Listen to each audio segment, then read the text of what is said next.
박명수의 뉴스 대장. 자, 안녕하십니까. 오늘은 올림픽 소식으로 오프닝을 열겠습니다. 자, 자랑스러운 대한민국의 여자 배구 대표팀이 세계 랭킹 4위인 터키와의 멋진 명승부 끝에 4강 진출했습니다. 2012년 런던 올림픽 이후에 9년 만에 4강에 진출이라고 하는데요. 자, 자세한 소식은 일부 PD픽에서 브리핑해 보도록 하겠습니다. 자, 8월 4일 수요일 뉴스 대장 시작하도록 하겠습니다. 자, 오늘 1부. 자, 오늘의 PD픽. 자, 김용길 PD님 오셨습니다. 반갑습니다. 반갑습니다. 자, 오늘 배구가 이겼어요. 네. 저 배구 재밌게 봤는데 아무튼 자, 이따 얘기해 보도록 하고요. 자, 금일 코로나 현황 말씀해 주시죠. 네, 오늘 0시 기준 코로나19 신규 확진자 수는 1,725명으로 집계됐습니다. 1,725명이요? 네. 생각보다 많네요.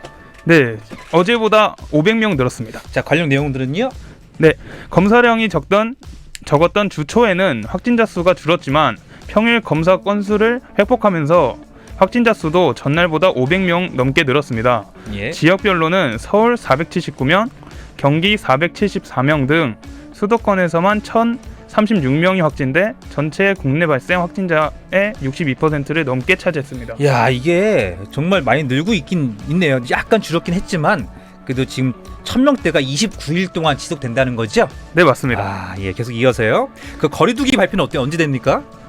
김부겸 중앙재난안전대책본부장은 오늘 오전 열린 중대본 회의에서 확산 추이를 하루 이틀 더 지켜보고 다음 주부터 적용할 거리두기 단계를 모레 결정하겠다고 밝혔습니다. 아, 그렇군요. 자, 계속 이어서 말씀해 주시죠. 네, 다음은 전 세계 코로나 누적 확진자 수가 2억 명을 넘었습니다. 중국 우한에서 발생한 원인 불명 폐렴으로 세계보건기구 WHO에 알려진 지난 2019년 12월 31일부터 따지면 약 1년 7개월 만입니다. 아니, 그러면 전 세계 코로나 누적 확진자 수 어떻게 됩니까? 네, 오늘 4일 국제 통계 사이트 월드 오미터에 따르면 세계 코로나19 누적 확진자 수는 2억 14만 9천여 명입니다. 세계 인구 77억 명의 약 2.5%가 코로나에 걸린 것인데요.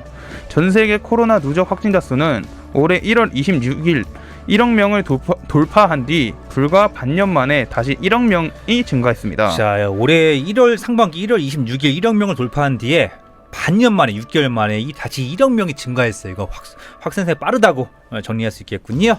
네, 맞습니다. 자, 코로나 여기까지입니까? 네, 여기까지입니다. 자, 그러면 도쿄올림픽 한번 가보겠습니다. 네, 첫 번째 소식은 배구 소식인데요. 아시아 국가 가운데 유일하게 8강에 올랐던 우리나라 여자 배구 대표팀은 4일에 열린 터키와의 경기에서 28.8득점을 올린 에이스 김연경을 앞세워 풀세트 접전 끝에 3대2 극적인 승리를 거뒀습니다.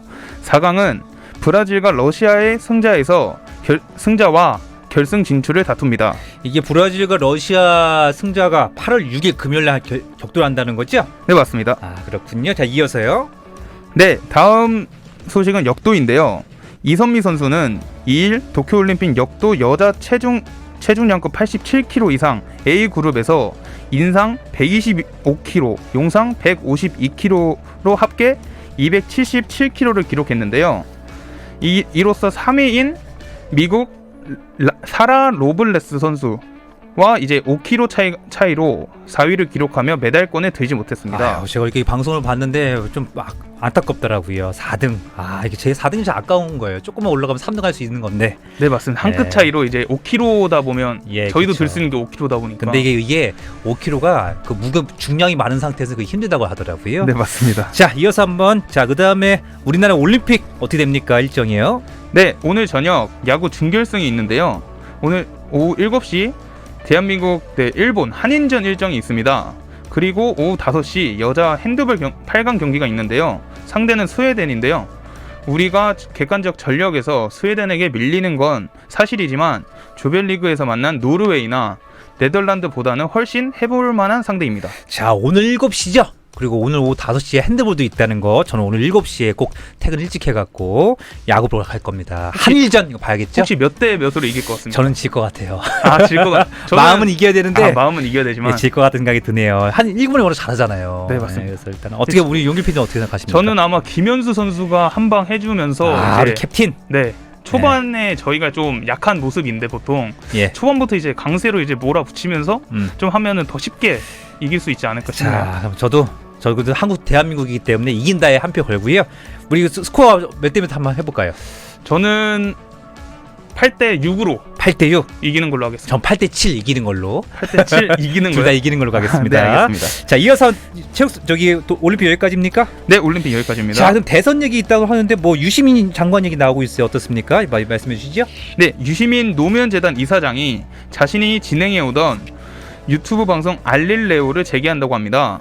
윤석열 전 검찰총장이 채측근 한동훈 검사장과의 공방전 이후 정치 비평을 자제하던 유 이사장이 차기 대선을 7개월 앞두고 관련 발언을 할지 관심이 쏠린다고 합니다. 자, 유시민 전 장관이죠. 뭐 워낙 인기도 많고 인지도도 많고 그 썰전에서 이제 전원책 변호사와 또 그리고 부산시장하고 현 부산시 또 얘기했던, 저는 개인적으로 유시민 장관 좋아하는데, 자, 다시 오리건만 알리려고 또 나온다고 하죠. 몇 개월 만입니까? 5월 21일 석 달 만입니다. 석 달. 왜 그동안 안 했다고 하나요? 그 개인적으로 휴식 기간을 취했다고 합니다. 개인적으로 궁금했었어요. 자, 그럼 여측에서는, 여당 측에서는 알릴레오가 좀 유명하고, 야당 측에서 홍카콜라, 홍준표 의원이 되게 유명하잖아요. 그래서 두 개 쌍두마차 했다는 거 말씀드리면서요. 자, 그럼 유시민 이사장님의 입장은 어떻습니까? 네, 공개된 예고 영상을 보면 유시민 이사장은 정치 뉴스는 휘발유인데요.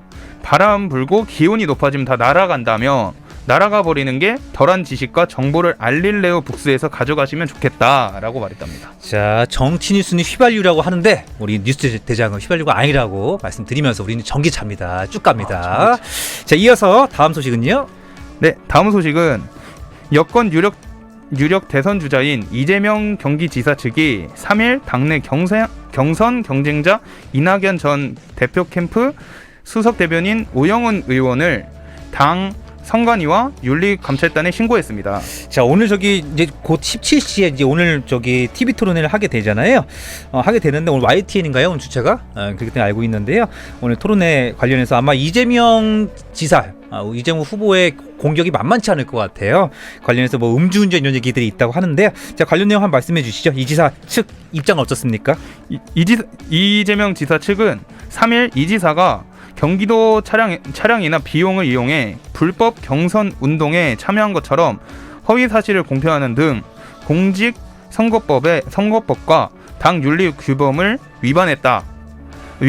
그 명예를 훼손하고 경선의 신뢰성과 공정성을 훼손했다며 오 수석 대변인의 사퇴를 촉구했습니다. 예, 그리고 결국에는 선거관리위원회에 이재명 후보가 이낙연 후보 측을 고발했다는 거죠. 선거관리위원회요. 자, 이어서요, 말씀해 주시죠. 네, 이어서 더불어민주당 이재명 지사 측이 또 경쟁 주자인 이낙연 전 대표를 향해 최성해 전 동양대 총장과의 사이를 밝히라고 요구했습니다. 이어 이재명 캠프 현근택 대변인은 오늘 논평을 통해 이낙연 전 대표와 최 전 총장이 함께 찍은 기념사진에 대해 설명이 필요하다고 주장했습니다. 네, 현근택 대변인 TV에 많이 나오고 있죠. 뭐 YTN 비롯해서 모든 공중파도 많이 나오고 있고요. 이 현근택 대변인 지난번에 용인시장 나왔다 떨어졌었어요. 떨어져 백군기 시장한테 졌었죠. 이제 이재명 측 지금 그쪽에 돕고 있고요. 일단은 최성해 총장 얘기, 동양대 총장 워낙 얘기 많이 나오고 있는데 이거는 뭐 두고 봐야 될 것 같습니다. 자, 그러면 당시 장소와 시기는 어떻습니까? 네, 그 동양대학이 운영하는 동양예술극장으로 보인다며 시점 역시 조국 전 장관 재판이 진행되던 지난해 총선 무렵이 것이 의문이라고 지적했습니다. 자, 이어서 김두관 후보 말씀해 주시죠. 네, 더불어민주당 대선 경선 후보인 김두관 의원이 이재명 경기도지사의 음주운전 의혹 공세에 가사했습니다. 더 나아가 김두관 의원은 다른 후보들을 향해 100만 원 이하 모든 범죄 기록을 공개하자는 제안을 던졌습니다. 그 이재명 후보는 150만 원 후보 나왔다면서요. 저기 벌금이요. 네, 맞습니다. 일단 이거에 대한 지적들이 있는 거죠. 왜 그랬을까에 대한 것들. 물론 그때 당시는 첫 음주운전 하게 되면 그 정도까지 벌금이 안 나오는데 아마도 이거는 초범이 아닐 것이라는 예측도 있고, 그리고 만약에 초범이라면 농도가 아마 우리가 생각했던 것보다 훨씬 더 많을 것이다 라는 게 의혹들이 있는 거잖아요. 네, 맞습니다. 자, 이어서 말씀해 주시죠. 네, 김두관 의원은 이게 논란이 되면서 이재명 후보의 음주운전 150만 원이 이상하다는 제보가 계속 된다며, 과거에는 음주운전 초범일 경우 70만 원이 일반적이고 재범 취소 수준의 폭음, 사고가 150만 원이라고 합니다. 네. 그래서 이어서 말씀해 주시죠. 네. 이어서 이제 박진영 이지사 대선 캠프 대변인이 이제 문제가 됐는데요. 예. 음주운전은 분명 잘못된 행동이지만 대리비를 아끼려는 마음에서 음주운을 했다.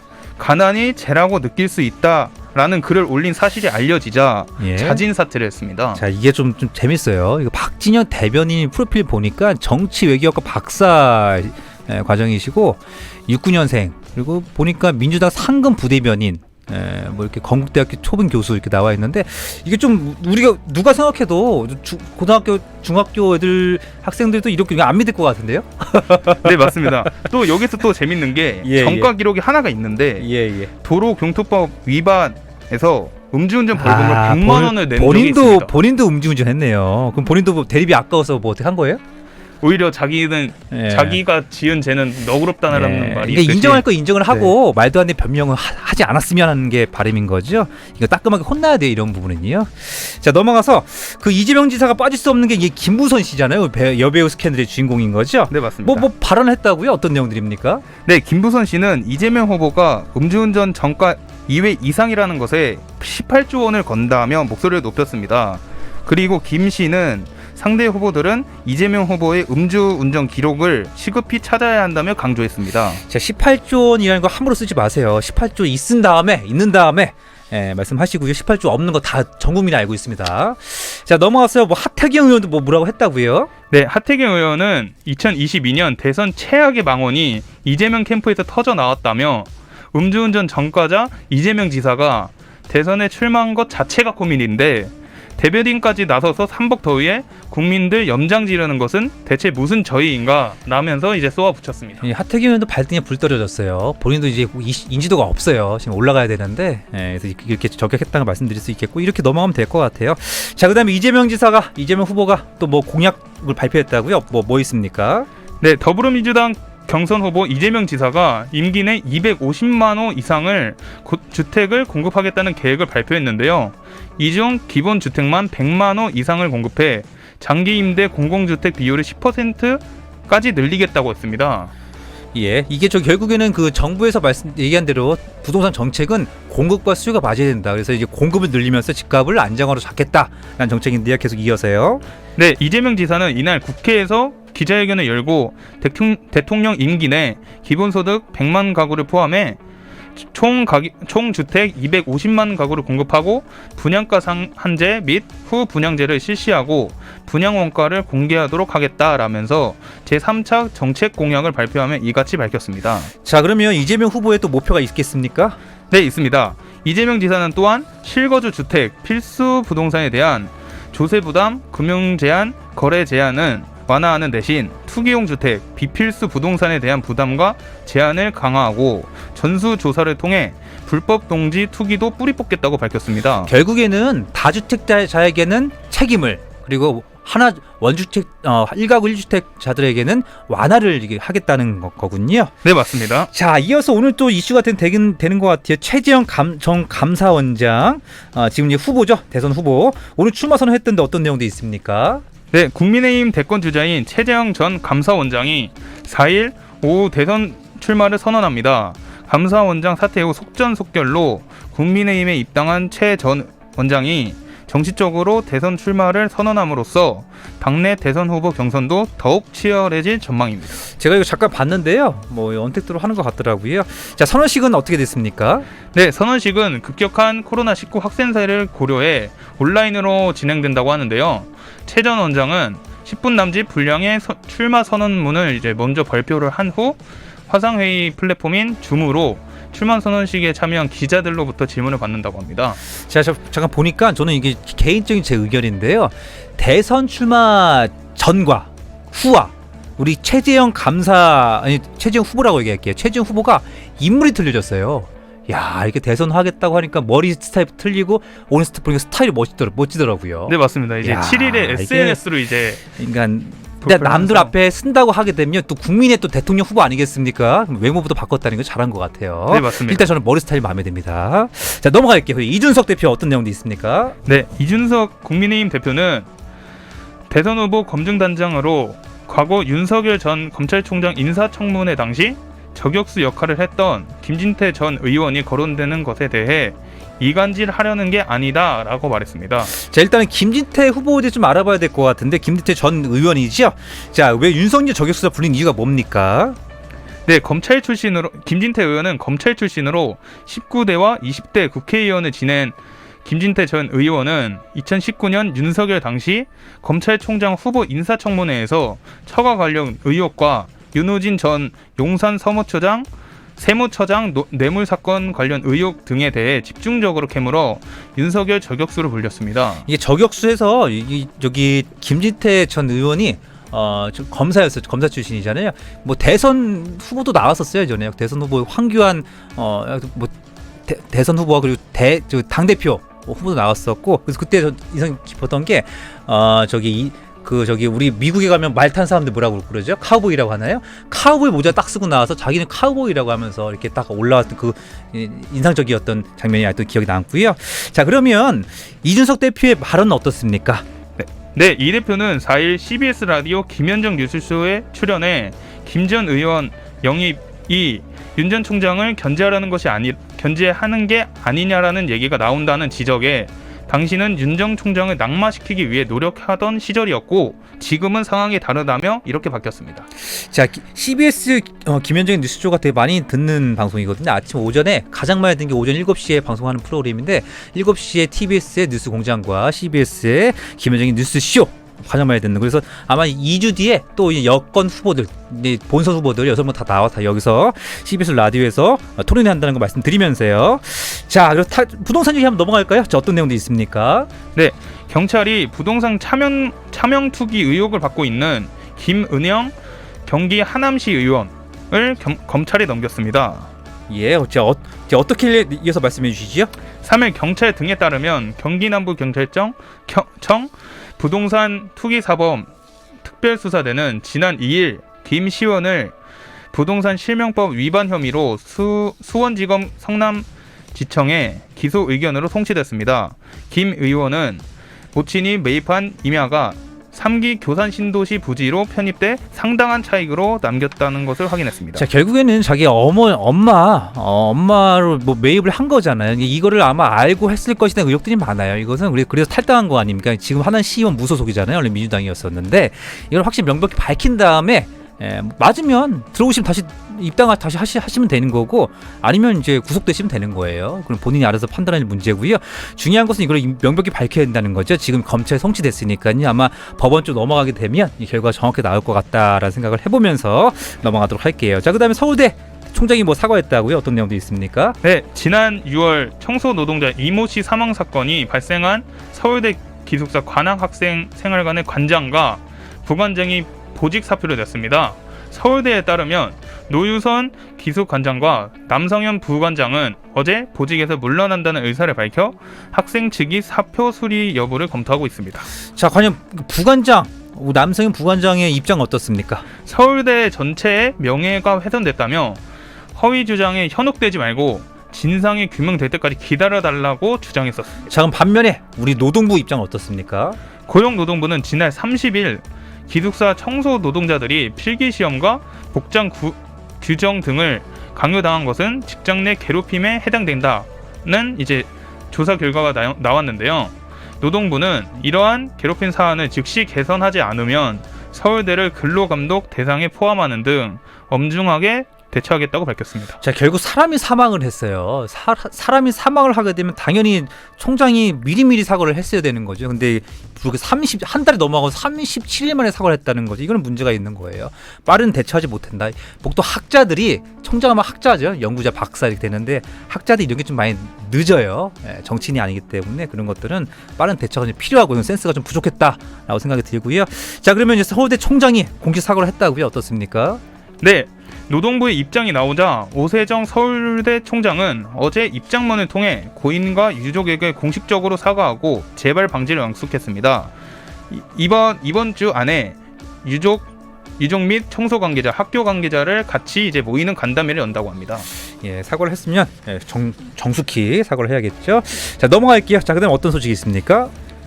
네, 온라인 플랫폼 분야에 규제 권한을 놓고 방통위와 공정위의 충돌이 계속되고 있는데요. 지난달 20일 여당 단독으로 국회 과학기술정보방송통신위원회 전체 회의를 통과한 인앱 결제 방지법은 2일 현재 법제사법위원회 심사를 기다리고 있습니다. 하지만 이 과정에서 잡음이 터져 나오며 공정위가 민주당 정책위원회 쪽에 항의하며 중복 규제 부분을 재차 문제 삼고 나선 것이라고 합니다. 아니, 그러면 개정안에 과연 어떤 문제가 있었길래 이렇게 시끌시끌한 겁니까? 네, 개정안은 특정 결제 수단을 앱 개발사가 강제하거나 다른 앱마켓 앱을 등록하지 못하도록 방해 또는 유도하는 행위, 앱마켓에서 앱 등록 지연이나 부당하게 컨텐츠를 삭제하는 행위 등을 금지하도록 하는데요. 이 조사와 시정 권한은 방통위가 갖는다고 합니다. 그러면 과연 공정위 입장 어떻습니까? 공정위는 이 두 건에 대해 공정거래법에서 규율하는 거래상 지위 남용 금지 등 일반 불공정 거래 행위와 겹치기 때문에 자신들이 규제해야 한다고 하고 있습니다. 그러면 반면에 과방위는 어떻습니까? 과방위는요. 예. 공정위가 그때는 아무 말도 안 하고 있다가 이제 와서 이제 자기들이 규제한다고 하고 있다는 것은 말도 안 된다며 지적했습니다. 그러니까 아무 말도 안 했다고 이제 와서 규제한다는 것도 이것도 일리가 있는 얘기일 것 같고요. 근데 뭐 공정위 입장에서는 뭐 지남용 금지 등 뭐 이거 자기네 일이라고 규제한다는 거잖아요. 네, 맞습니다. 이거 이권 싸움일 거예요, 100%. 예, 어떤 게 또 위가 뭔가 있을 겁니다. 넘어가고요. 자, 그다음에 뭐 삼성전자 얘기 나왔는데 어떤 내용도 있습니까? 네, 삼성전자, 포스코, SK 하이닉스, 롯데그룹이 정부와 손잡고 청년 고용 문화 확산에 앞장서기로 했습니다. 이들 기업은 정부와 경영자 단체가 구성한 청년 고용 응원 멤버십 기업으로 인증받고 현재 시행 중인 청년 고용 지원 프로그램 활성화에도 힘을 모으기로 했습니다. 이어서요. 네, 이어서 안경덕 고용부 장관은 지원 청년들의 취업 경쟁을 기성세대 때보다 훨씬 혹독하다며 경영자 총협회에서 함께 우수한 프로그램이 확산될 수 있도록 적극 지원하겠다고 말했습니다. 결국 모든 기업들이, 대기업들이 다 청년해요. 왜냐하면 청년이 결국 뭐 있어요. 강해야지 기업도 강해질 수밖에 없는 거거든요. 오늘 뭐 SK 하이닉스 같은 경우는 뭐 언론에 기사는 안 나왔지만 안에 또 코로나가 몇 명이 또 확진이 됐나 봐요. 그래서 조기 퇴근시켰다고 하더라고요. 뭐 폐쇄하고요. 삼성전자도 뭐 코로나 계속 나오고 있다고 하는데 기업들이 코로나 때문에 전쟁이고 중요한 건 청년 고용에 어떻게든 힘쓴다. 정부와 함께 한다는 거잖아요. 뭐 이 정도로 정리할 수 있겠습니다. 자, 오늘 썸네일 어떤 걸로 갈까요? 우리 용기 PD님? 오늘 안 한 거 뭐 있겠습니까? 우리 최재형 그래도 오래간만에 대선 출마했는데 이거 할까요? 최재형 전 감사원 장관. 아니 뭐 다른 거 뭐 있겠습니까? 뭐 오늘 이슈 될 만한 걸로. 이재명 지사. 이건 너무 많이 하지 않았나? 너무 많이 했나요? 우리 저기 오래간만 알릴레오 좀 홍보 좀 해줄까? 알릴레오? 알릴레오 좋은 것 유시민. 네. 그걸로 뽑아주십시오. 알겠습니다. 거기에 제 알릴레오. 저 뉴스대장과 경쟁하는 구도. 네, 알겠습니다. 그러면 될 것 같고. 자, 오늘도 고생하셨고요. 자, 여러분들 김용기 PD님이었고요. 여러분들 2부 대장 초소에서 때 뵙겠습니다. 감사합니다.